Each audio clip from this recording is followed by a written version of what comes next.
রাস পূর্ণিমার সকালবেলা আমরা সবাই মিলে বসে পড়েছিলাম প্রসাদ খেতে। কারণ রাস পূর্ণিমায় প্রতিটা মণ্ডপে মণ্ডপে প্রসাদ দেওয়া হয়। খিচুড়ি আর পোলাও নিয়ে এসেছিল মা, সেটাই আমরা সবাই মিলে খাচ্ছিলাম।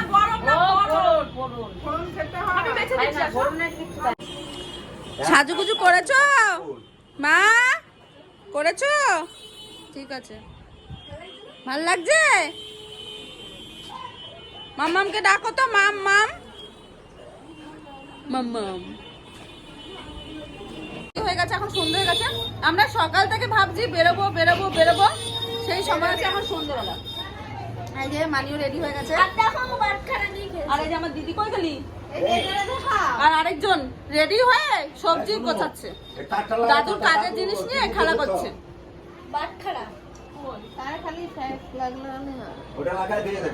চলো বেরোনো যাক, কোথায় যাবো দেখবো। বাড়ির থেকে আমরা বাইরে বেরিয়ে গেছি রাসের দিন রাত্রিবেলা। আর দেখো বাইরে বেরোতেই কত যাত্রী রাস্তা দিয়ে যাচ্ছে। আর এখন আমরা বেরিয়েছি সবাই মিলে, আমি, বোন, দিদি আর দিদা। আর কেউ যায়নি, মা বাবা আর আমাদের সাথে বেরোয়নি। আর একে দেখো আমার ছোটো মানি দেখো কত খুশি হয়েছে বেরিয়ে। আর বাবা টাটা করছে, ও আবার এখন ঠাকুর দেখতে যাবে, এর জন্য ও তো আনন্দেই আছে, ঠাকুর দেখবে। আমরা তো বাড়ির থেকে বেরিয়ে এখন চলে এসেছি মেন রাস্তায়। আর মেন রোডে আসতেই কিন্তু দেখো কত সুন্দর লাইটিং করেছে আর কত যাত্রী। আগে যে পরিমাণে যাত্রী হতো সেই অনুযায়ী এবছর কিন্তু একটু কমই যাত্রী এসেছে।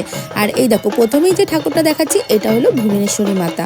এই ঠাকুরটা এত সুন্দর করে, আর এটা কিন্তু রাসে শুধুমাত্র একটা ঠাকুরই করা হয়। তারপর চলে এসেছিলাম নেক্সট আরেকটা ঠাকুর দেখতে। আর এখানে কিন্তু ব্যান্ড পার্টি বাজিয়ে নাচ করছিল, আর বাজনাটা কিন্তু খুব সুন্দর করেই বাজাচ্ছিল। বাজনা বাজছে তাই দেখে কিন্তু আমার ছোটো মানি খুব খুশি হয়েছে, কারণ আমার ছোটো মানির এটা প্রথম রাস পূর্ণিমা। তারপর দেখো এখানে যে ঠাকুরটা করেছিল এটা হলো গণেশ জননী মাতা পূজা। এই ঠাকুরটাও কিন্তু খুব সুন্দর করা হয়েছিল। তারপর ওখান থেকে আরেকটা প্যান্ডেল দেখতে চলে এসেছিলাম। আর এখানের বাজনাটা যেটা হচ্ছিল সেটা কিন্তু খুবই সুন্দর বাজাচ্ছিল। বাজনা বাজবেই, নানান রকমের গান বাজনা বাজতেই থাকে রাসে। আর তারপর যে এই প্যান্ডেলটা দেখলাম, এই প্যান্ডেলটা কিন্তু খুব সুন্দর করে প্রতি বছরই। আর এই ঠাকুরটা করেছে গঙ্গা মাতা পূজা। আর ঠাকুরটা কিন্তু খুব সুন্দর, আর এতটা উঁচুতে করে না, নিচ থেকে দেখতে খুব সমস্যা হয়, এই জন্য দূর থেকে দেখতে হয় ঠাকুরটাকে। আর আমার ছোটো মানিও কিন্তু বেশ দেখছিল, মজাই করছিল। আর এখানে কিন্তু অনেকেই ছিল। আর আমরা কিন্তু সন্ধ্যে 7-8 নাগাদ বেরিয়েছিলাম, তখন ফাঁকা ফাঁকাই ছিল, অতটা ভিড় হয়নি এখানটা। পরের যে আমরা ঠাকুরটি দেখতে যাব তার আগে কিন্তু যে লাইটিংটি ছিল টুনি লাইট দিয়ে, সেটা কিন্তু খুব সুন্দর ছিল।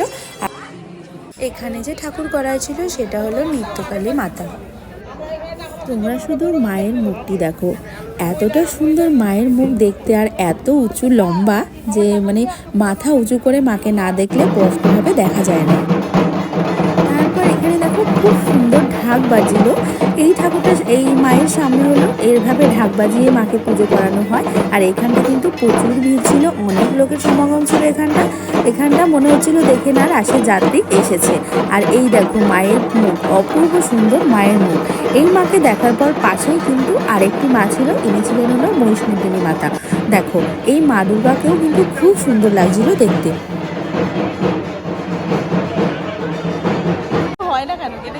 এবার তোমরা দেখলে বুঝতে পারবে, দেখো কত মানুষের ভিড়। এটা হলো নবদ্বীপ পোড়ামাতলা। এই পোড়ামাতলায় পরপর দুটো মায়ের পুজো করা হয় একদম পাশাপাশি। একটা হলো মা কালী আর একটা হলো মহিষমর্দিনী মাতা। আর দেখো চারিদিকে কত যাত্রী আর যাত্রী। তারপরে এখান থেকে আমরা সোজা চলে যাব আরেকটা ঠাকুর দেখতে।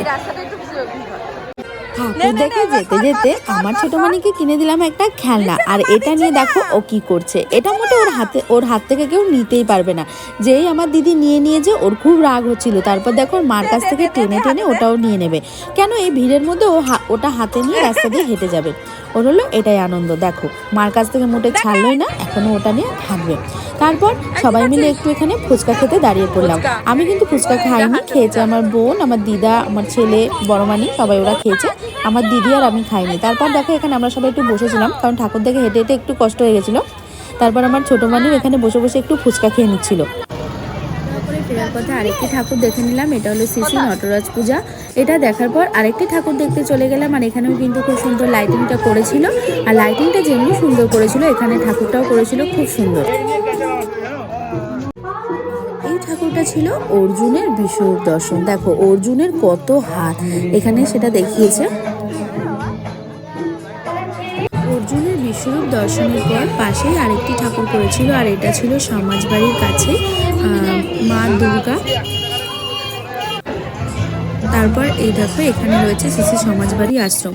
তোমরা যারা নবদ্বীপে আসো আর যারা আসবে অবশ্যই কিন্তু সমাজবাড়িতে একবার এসে ঘুরে যাবে।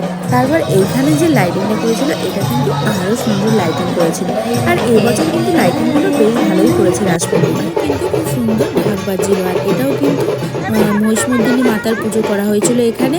আর এই ঢাকের আওয়াজ শুনতে কিন্তু খুবই ভালো লাগে। কে কে ঢাকের আওয়াজ শুনতে ভালোবাসো বলো তো? সবারই নিশ্চয়ই ভালোই লাগে ঢাকের আওয়াজ শুনতে।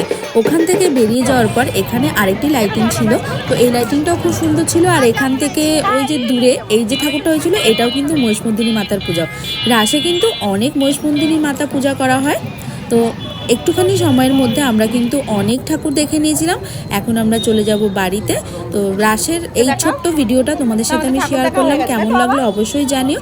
পরে নেক্সট আরেকটি রাসের ভিডিও নিয়ে তোমাদের কাছে চলে আসবো।